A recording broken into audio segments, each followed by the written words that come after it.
Hello, good morning. Saudi വന്നിട്ട് ഇപ്പോൾ ഏകദേശം ഒരു 1.5 മാസമായിട്ടുണ്ട് കേട്ടോ. ഇത്രയും രാവിലെ ഞാൻ എഴുന്നേൽക്കുന്നത് ആദ്യമായിട്ടാണ്.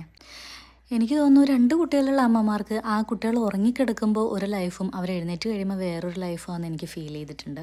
അതിൽ എൻ്റെ ഒരു ലൈഫാണ് നിങ്ങളിപ്പോൾ കണ്ടുകൊണ്ടിരിക്കുന്നത്. അവർ രണ്ടുപേരും നല്ല ഉറക്കമാണ് കേട്ടോ. ഇന്നെനിക്ക് വലിയ ഉറക്കപ്പിച്ചൊന്നും ഇല്ലാത്തതുകൊണ്ട് എനിക്ക് എഴുന്നേൽക്കാൻ തോന്നി.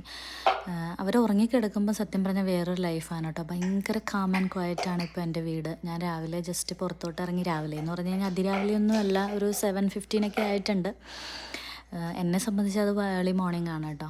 ഞാൻ രാവിലെ വെയിലൊക്കെ ഉണ്ടോ നോക്കാനായിട്ട് പുറത്തിറങ്ങി. അപ്പം വലിയ വെയിലൊന്നും കണ്ടില്ല. ഇവിടെ ഭയങ്കര തണുപ്പാണ് ഇപ്പോൾ. അപ്പോൾ അധികം വെയിലൊന്നും കണ്ടില്ല. അപ്പോൾ വെയിലില്ലാത്തതുകൊണ്ട് ഞാൻ പിന്നെ തിരിച്ച് കയറി പോകുന്നതാണ്. എന്താ പറയുക, തലേദിവസം തന്നെ ജസ്റ്റ് ഒന്ന് ക്ലീൻ ചെയ്തിടും കേട്ടോ, അവരുടെ ടോയ്സ് എല്ലാം എടുത്ത് വെച്ചിട്ട്. പിന്നെ ഇങ്ങനെ പായലൊരു ഷീറ്റിട്ട് വെക്കും തൈബുന് രാവിലെ എഴുന്നേൽക്കുമ്പോൾ ഇരുത്താൻ വേണ്ടിയിട്ട്. പിന്നെ ഞാനൊന്നും നോക്കിയില്ല, രാവിലെ ബ്രേക്ക്ഫാസ്റ്റിൻ്റെ കാര്യങ്ങൾ നോക്കി. നൂഡിൽസ്, സോസേജ് ഫ്രൈയുമാണ് കേട്ടോ. സോസേജ് ഓൾറെഡി ഞാൻ മസാല വെച്ച് ഫ്രിഡ്ജിനകത്ത് വെച്ചിരുന്നു. അതിൻ്റെ റെസിപ്പി ഞാനിവിടെ ഷെയർ ചെയ്യാമെന്നൊന്ന് ട്രൈ ചെയ്ത് നോക്കണേ. പിന്നെ തൈബ് എഴുന്നേറ്റ് വന്നപ്പോൾ അവൾക്ക് രാവിലെ ബിസ്ക്കറ്റും പാലോ കൊടുത്തു. അപ്പോൾ അതിൻ്റെ കൂട്ടത്തിൽ ഒരു 3 ബിസ്ക്കറ്റ് ഞാൻ കഴിച്ചു. പിന്നെ തത്തുവിൻ്റെ ഹോംവർക്ക് എല്ലാം കഴിഞ്ഞപ്പോൾ അവന് ഞാനൊരു ലോലിപോപ്പ് കൊടുത്തായിരുന്നു. അപ്പോൾ അതിൻ്റെ കൂട്ടത്തിലും ഒരു ലോലിപോപ്പ് ഞാൻ അടിച്ചു. ഉച്ചക്കലത്തെ ഫുഡാണ് കേട്ടോ പറയേണ്ടത്.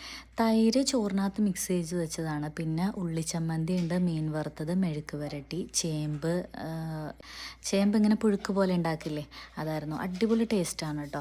അത് കഴിച്ച് നമ്മൾ കിടന്നുറങ്ങണം, നല്ല സുഖമാണ്. പിന്നെ തത്തുവിന് സ്നാക്സായിട്ട് കൊടുത്തു വിടുന്നതാണിത്. അപ്പോൾ അവന് ബാഗിൽ ഒരെണ്ണം വെക്കുന്ന കൂട്ടത്തിൽ ഞാനും ഇതിനകത്തുനിന്ന് ഒരെണ്ണം എടുത്ത് കഴിക്കും. തൈബൂനും കൊടുക്കും. പിന്നെ ചേട്ടൻ ഓഫീസിൽ നിന്ന് ഒരു 3:50 ഒരു 3:30 ഒക്കെ ആകുമ്പോഴത്തേക്ക് എത്തും. വന്നത് സാൻഡ്വിച്ച് കേട്ടോ. പിന്നെ ഞാനതും കഴിച്ചു. ചിക്കൻ സാൻഡ്വിച്ചാണ് ഇവിടെ സൗദികളൊക്കെ ഏറ്റവും കൂടുതൽ കഴിക്കുന്ന. ഈ ലിവറൊക്കെ വെച്ചുള്ള സാൻഡ്വിച്ചാണ്. അതെനിക്ക് എന്തോ അത്ര ഇഷ്ടമാണ്. പിന്നെ ഒരു 5 മണി 6 മണിയൊക്കെ ആയപ്പോൾ എനിക്ക് ഭയങ്കരമായിട്ട് ചായ കുടിക്കണം തോന്നി. അങ്ങനെ ചായ കുടിച്ചു. ചായ പൊതുവെ ഞാൻ അങ്ങനെ കുടിക്കാറില്ല. കുടിച്ചാൽ തന്നെ ഒരു സ്ട്രോങ് ടീ, അതാണ് എനിക്കിഷ്ടം. ഇതാണ് കേട്ടോ വൈകിട്ടത്തെ ഫുഡ്.